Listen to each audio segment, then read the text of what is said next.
चलिए, अब उसके बाद शिथिलता। लेट जाइए, फिर से आप लेटिए, लेटिए, पीठ के बल, पीठ के बल, पीठ के बल लेटिए।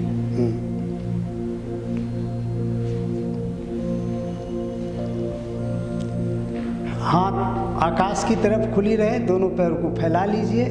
चलिए, अब इसी में जब स्थिरता को हम साधते हैं और साथ में हम शिथिलता लाते हैं, इसमें प्रयास हमारा यही होता है कि शवासन की पूरी तरह से जो पूर्णता है उसमें लाने का प्रयास करते हैं। तो पूरे शरीर को आप स्थिर कर दीजिए, शरीर हिलेगा नहीं।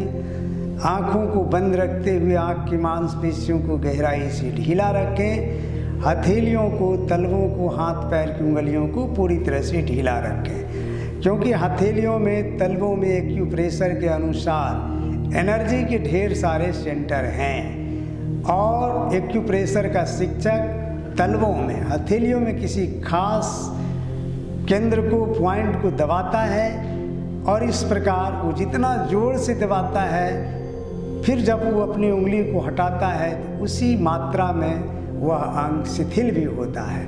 तो एक्यूप्रेशर का भी गोल वही है जो योग का गोल है, शिथिलता।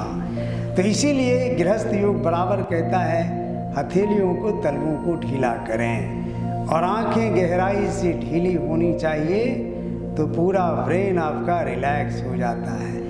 क्योंकि आंखें विजुअल पार्ट, दिखाई देने वाला ब्रेन का हिस्सा है, ब्रेन का ही हिस्सा है आँख।